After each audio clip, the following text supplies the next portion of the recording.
Aqui conosco está o economista Almir Hockenbach. Como vai, Almir? Tudo bem? Tudo bem, boa noite. Boa noite, bem-vindo, Almir. Hoje, segunda-feira, dia 11 de agosto. Opa! 10 da noite. Dia do advogado. Dia do advogado. Dia do estudante de direito. Dia do garçom.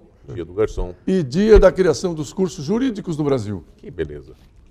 Quer saber o que um advogado me disse? Ele tem 2 filhos. Um quer ser advogado, outro quer ser médico. Ele disse, vai ser médico. Que você, como médico, você vai depender só do seu consultório. O hospital, se você for bom médico, vai pedir, pelo amor de Deus, para você ir operar lá naquele hospital, atender.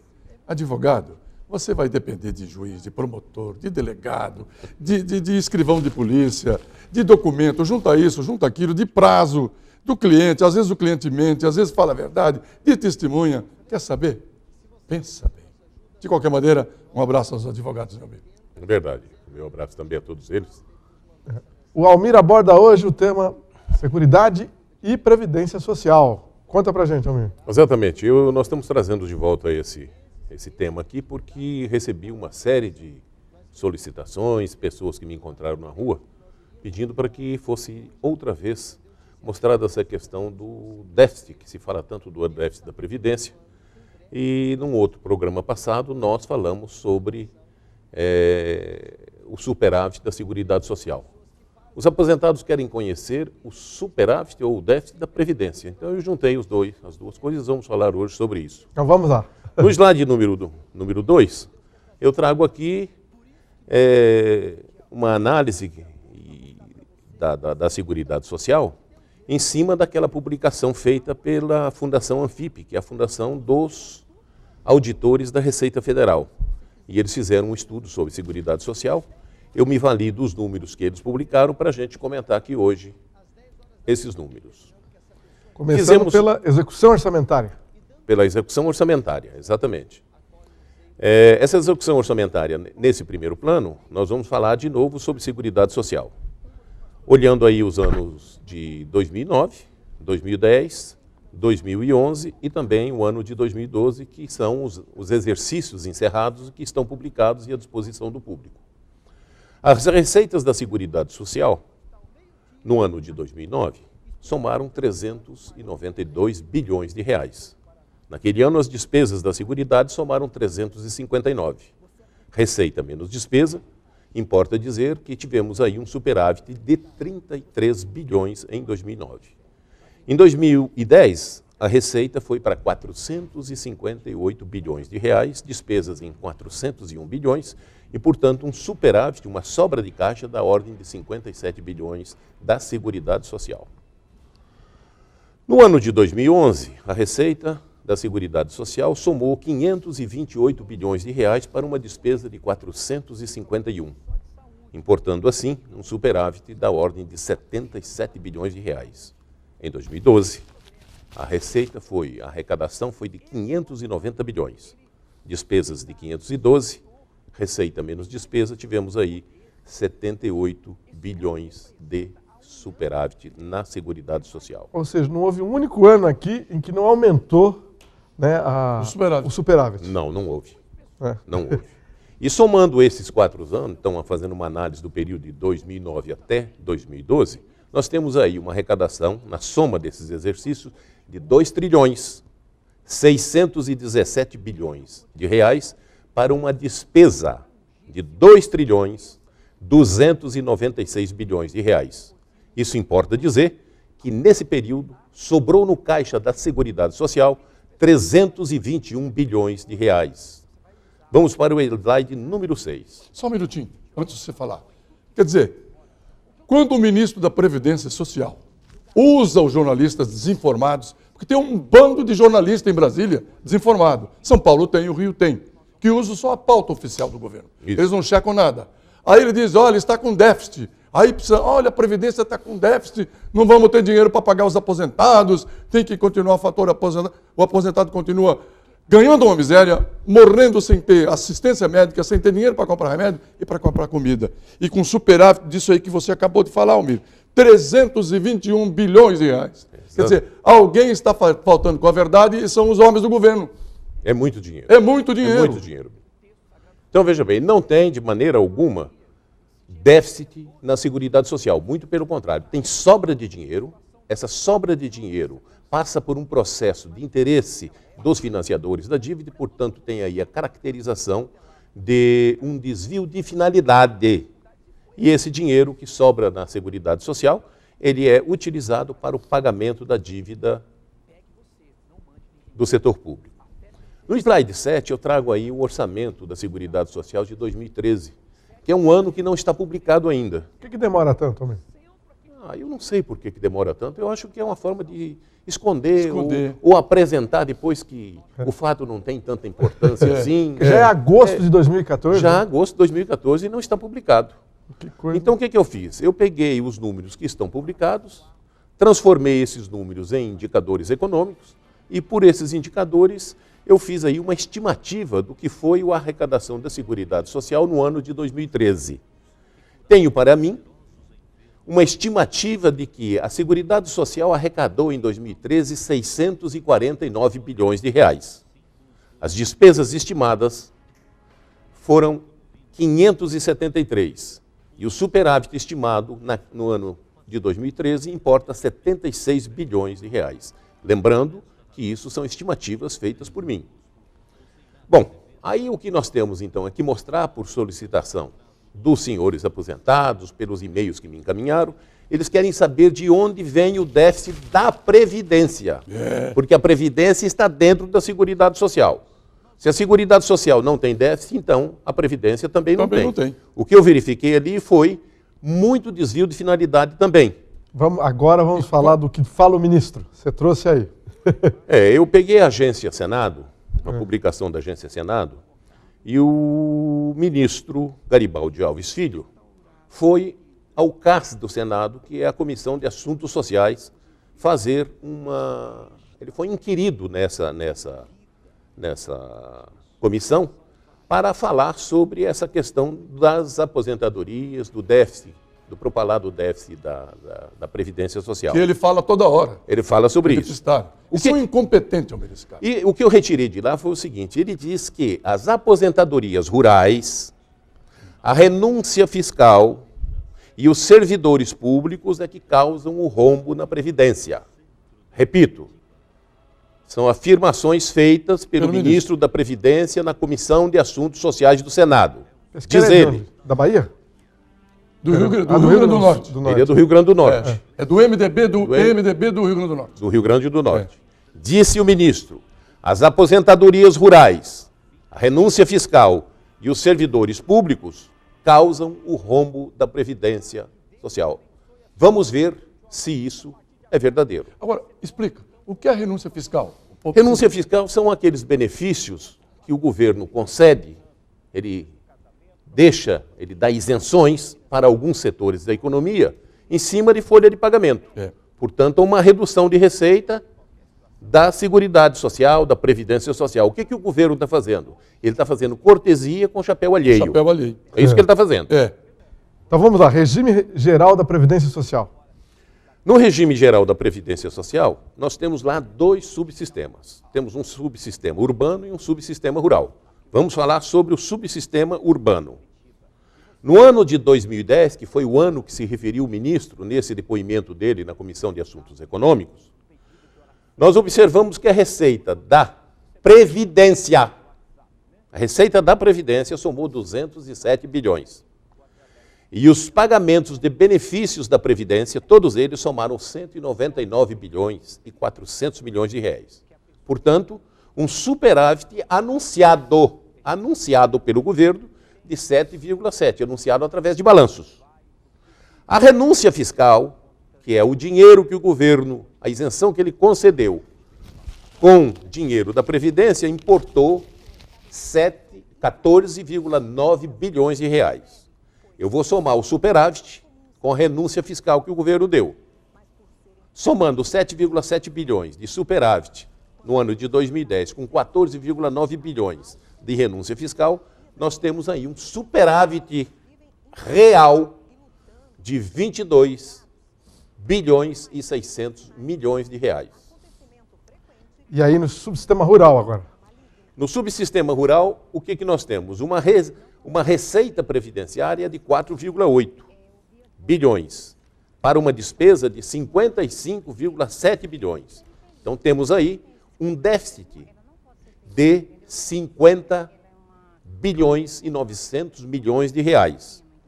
Uma renúncia do subsistema rural de 3,2 bilhões e um desvio de finalidade da contribuição sobre o lucro líquido de 8,9 bilhões. Então, um déficit real de 38,8 bilhões de reais. Muito bem, nós vamos para o intervalo. Na sequência, o Almir vai dizer qual é o resultado total desses dois subsistemas. Já voltamos. Voltamos com o economista Almir Hockenbach. Está falando sobre a Previdência Social. No bloco anterior, ele mostrou as contas do regime do subsistema urbano e do subsistema rural da Previdência Social. Somando tudo, Almir, dá o quê? É uma coisa feia. Para o governo, para os aposentados, tem recurso para pagar todos eles. No ano de 2010, que, repito, foi o ano dos números que se baseou o ministro no seu depoimento na Comissão de Assuntos Sociais, eu verifiquei o seguinte: o superávit real do setor do subsistema urbano demonstra um superávit de 22 bilhões e 600 milhões de reais.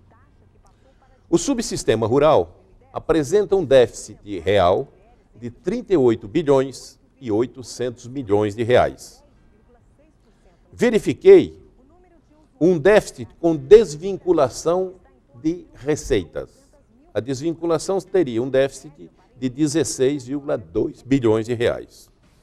A desvinculação de receitas da União, em que a União pega dinheiro da Previdência para pagar juros do banqueiro, retirou da Previdência em 2010 45 bilhões e 800. Ora, somando e diminuindo o que é sobra e o que é falta, verifiquei que o regime geral da Previdência Social, depois de tudo isso, ainda apresenta um superávit da ordem de 29,6 bilhões. No slide número 7, eu repito essas contas para fazer um contraditório com o senhor ministro. E a única figura que coube é essa em que mostra o ministro assustado com a realidade dos fatos e ele quer saber aonde foi parar o déficit que ele tanto divulgou. De onde vem, então? Bom, o déficit da Previdência vem do governo federal. Opa! Ele é o grande culpado dessa coisa toda. Por um problema muito sério que é a falta de administração com competência em cima do regime próprio da Previdência Social. O regime próprio da Previdência Social engloba os servidores civis e os militares. Portanto, responsáveis e funcionários do governo federal. A União tem que responder por essa questão das aposentadorias dos funcionários civis e militares. As contribuições em 2010 dos servidores civis e militares somou 25 bilhões e 600 milhões de reais. As despesas, 44 bilhões e 200 milhões de reais. Portanto, um déficit no regime próprio da Previdência, em 2010, de 18 bilhões e 800 milhões. Mas nós não podemos nos esquecer de que o regime geral da Previdência apresentou um superávit de 29,6. Então, na Previdência tem sobra também para cobrir, Inclusive isso. inclusive, o regime próprio, que seria da responsabilidade da União e que ele não faz a contribuição patronal no nível em que deseja. Como eliminar o déficit do regime próprio? Essa é uma questão que tem que ser resolvida antes de tudo. A primeira dificuldade que eu vejo é que o governo não tem muita coragem para fazer o enfrentamento com os servidores civis. Também não tem coragem nenhuma para fazer o enfrentamento com os militares. E não tem muita condição política hoje de enfrentar o lobby dos grupos de pressão e também com relação aos fundamentos jurídicos que viriam dos funcionários civis e dos militares. A aprovação de uma reforma nesse setor teria muita dificuldade, ou seja, uma dificuldade total de passar isso pelo Congresso Nacional. Então, o que temos aí? uma outra questão extremamente importante, que precisa ser do conhecimento de todos os senhores. A diferença entre os regimes. O regime geral da Previdência, em 2010, pagou 254,9 bilhões de benefícios naquele ano. E envolve aí 24 milhões e 600 mil beneficiários. O regime próprio da Previdência pagou 44,2 bilhões de reais em benefícios. E deles se beneficiaram apenas 720 mil funcionários civis e militares. Então a coisa está muito desequilibrada. O orçamento federal, ao agregar os dois regimes diferentes, servidor civil e militares, ele constrói um resultado indevido. Englobar despesas dos servidores civis e militares resulta num erro fundamental. O militar não é servidor, é militar e ponto, desde a emenda constitucional número 18 de 1998. Houvesse a intenção de fazer a coisa corretamente, não estariam no mesmo rol sistemas tão diferentes. O regime do servidor público é contributivo, o do militar não é. E, portanto, o militar impõe à União a contribuição patronal integral que não está sendo feita. Ela não faz. Ele não faz. E os paga com o dinheiro da Previdência. Com o dinheiro da Previdência, que são as Social. contribuições que nós fazemos. O setor privado. Não é culpa dos militares, é culpa do governo. É culpa do governo. E de quem fez a Constituição. Exatamente. Do Congresso que aprovou, Exatamente. o Congresso Constituinte. Exatamente. Que, aliás, essa Constituição está passando da hora, professor Amir, de ser reformulada. Reformulada. Tem que apagar e fazer outra. Tem que apagar e fazer outra. Apagar e fazer outra. Porque tem uma série de erros que é uma loucura. Olha o que eles estão fazendo com os cartórios, com os cartorários. Exatamente. Né? Olha o que estão fazendo. Quer dizer, depois de 20 anos, ficou como estava, o pessoal foi fazendo os concursos a nível estadual, dos tribunais de justiça. Aí, depois de 20 anos, o Lula criou o Conselho Nacional de Justiça e esse agora está tudo cancelado. Vamos fazer tudo. É brincadeira. Começar de novo. É brincadeira. É verdade. Almir, agora... Eu trouxe aqui vou fazer um comentário. Faça. Sobre essa questão do impacto do fator previdenciário. Isso. Que é uma dúvida de todos, né? É. Eu observei que a consultoria de orçamento da Câmara dos Deputados, ele estimou um impacto financeiro decorrente da extinção do fator previdenciário. O que aconteceria, né, se ele tivesse sido extinto?